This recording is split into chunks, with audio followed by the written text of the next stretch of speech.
कधी विचार केलाय की आपण जे मोजतो तेच खरं मूल्य आहे की नाही? असं तर नाही ना होत की आपलं मोजमाप करण्याचं उपकरणच आपल्याला चुकीची माहिती देत आहे? आज आपण मापनातील याच काही छुप्या चुकांबद्दल बोलणार आहोत. म्हणजे व्होल्टमीटर आणि अमीटर वापरताना नक्की काय गडबड होऊ शकते आणि त्यावर अचूक उपाय काय? चला तर मग या उपकरणांच्या आत डोकावून पाहूया. तर आजच्या या प्रवासात आपण काय काय बघणार आहोत? सगळ्यात आधी आयडियल आणि प्रॅक्टिकल मीटर्समधला फरक समजून घेऊ, कारण सगळ्या चुकांचं मूळ इथेच आहे. त्यानंतर आपण व्होल्टमीटरच्या लोडिंग इफेक्ट आणि अमीटरच्या व्होल्टेज ड्रॉप या दोन मोठ्या समस्यांना समजून घेऊ. आणि हो, शेवटी या चुका टाळून अचूक मापन कसं करायचं, याची सर्वोत्तम पद्धत कोणती हे देखील शिकणार आहोत. चला तर मग सुरुवात करूया एकदम मुळापासून. आपल्या पुस्तकांमध्ये एक आयडियल मीटर असतो जो कधीच चुकत नाही, आणि आपल्या हातात जो असतो तो प्रॅक्टिकल मीटर. यांच्यात नेमका फरक काय आहे?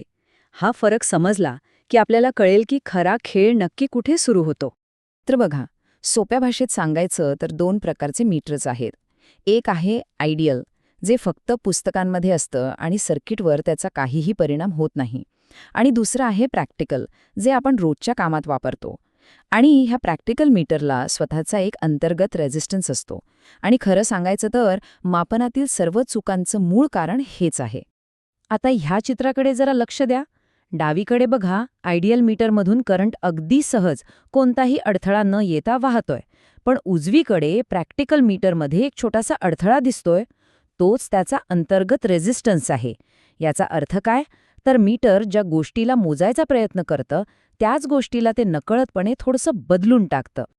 आता येऊया आपल्या पहिल्या मोठ्या प्रॉब्लेमकडे, व्होल्टमीटरचा लोडिंग इफेक्ट. कधी विचार केलाय की व्होल्टेज मोजताना आपण नकळतपणे ते व्होल्टेज बदलून तर टाकत नाही ना? चला पाहूया या अनपेक्षित परिणामामागे काय दडलंय. आपल्याला माहित आहे की व्होल्टमीटर नेहमीच सर्किटमध्ये पॅरलेल म्हणजेच समांतर जोडला जातो. आता आदर्श स्थितीत काय व्हायला पाहिजे? तर त्याचा रेझिस्टन्स अनंत असायला हवा, जेणेकरून तो सर्किटमधून अजिबात करंट घेणार नाही. पण प्रत्यक्षात त्याचा रेझिस्टन्स खूप जास्त असला तरी तो अनंत नसतो. आणि इथेच तर सगळा खेळ आहे. तर होतं काय की हा प्रॅक्टिकल व्होल्टमीटर स्वतःच्या कामासाठी थोडासा करंट ओढतो, ज्याला शंट करंट म्हणतात. यामुळे होतं काय की करंटला वाहायला एक नवीन समांतर मार्ग मिळतो आणि त्या भागाचा एकूण रेझिस्टन्स कमी होतो. आणि परिणाम, मीटरवर दिसणारं व्होल्टेज हे मूळ खऱ्या व्होल्टेजपेक्षा कमी दिसतं. यालाच म्हणतात लोडिंग इफेक्ट. जशी गोष्ट व्होल्टमीटरची तशीच काहीशी ॲमीटरची पण आहे. चला आता करंट मोजताना येणाऱ्या दुसऱ्या मोठ्या अडथळ्याकडे म्हणजेच ॲमीटरच्या व्होल्टेज ड्रॉपकडे वळूया. अमीटर नेहमी सर्किटमध्ये सिरीजमध्ये म्हणजे एकसर जोडणीत लावतात. आदर्श स्थितीत त्याचा रेझिस्टन्स 0 असायला हवा, म्हणजे तो करंटच्या प्रवाहात कोणताही अडथळा आणणार नाही. पण प्रॅक्टिकल अमीटरचा रेझिस्टन्स खूप कमी असला तरी तो 0 नसतो. इथे बघा, अमीटर स्वतःच्या त्या कमी रेझिस्टन्समुळे या सर्किटमध्ये एका लहान अडथळ्यासारखं काम करतो. त्यामुळे ओमच्या नियमाप्रमाणे V = I × RA त्याच्या आत एक लहानसा व्होल्टेज ड्रॉप तयार होतो.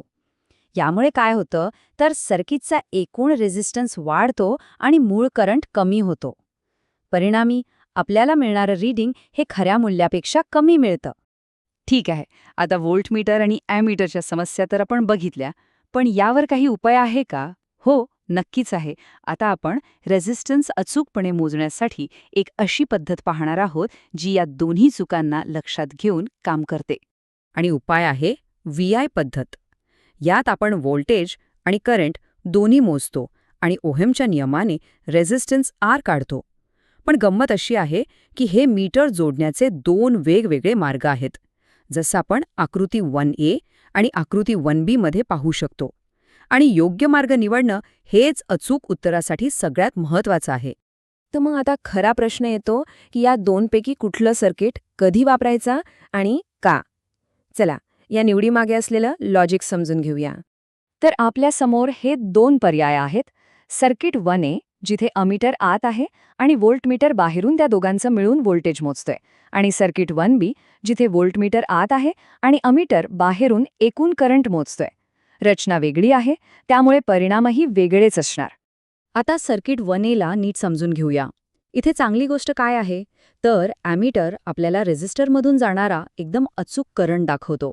पण व्होल्टमीटर मात्र रेझिस्टर आणि सिरीजमधला ॲमीटर या दोघांच्या व्होल्टेजची बेरीज दाखवतो. म्हणजे ह्या पद्धतीतील मुख्य एरर आहे ॲमीटरचा व्होल्टेज ड्रॉप. ही गोष्ट समजायला एक मस्त उदाहरण आहे तराजूचं.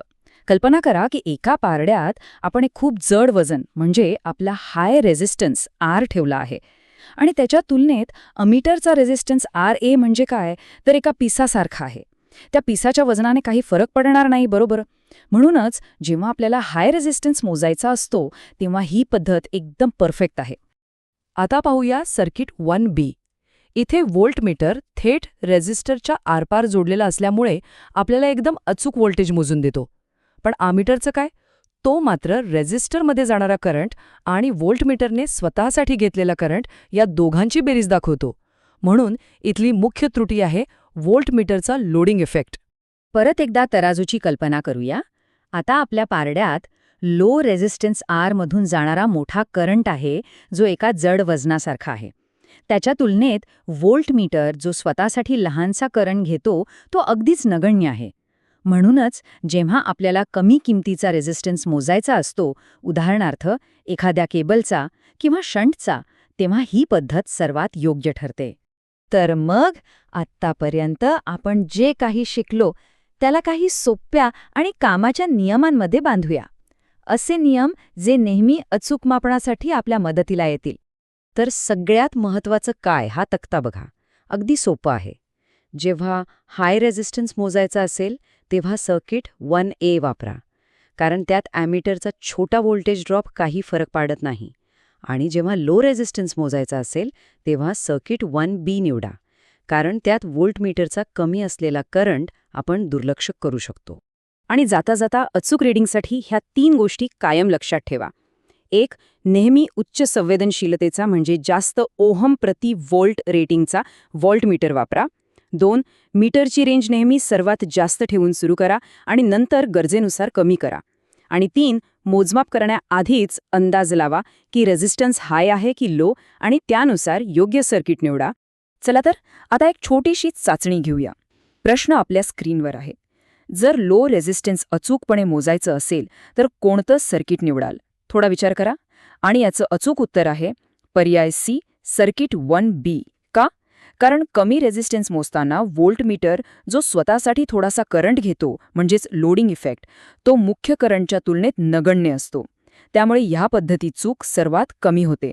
तर पुढच्या वेळी मोजमाप करताना फक्त रीडिंग घेऊ नका, तर ते योग्य आहे की नाही याचाही विचार नक्की करा.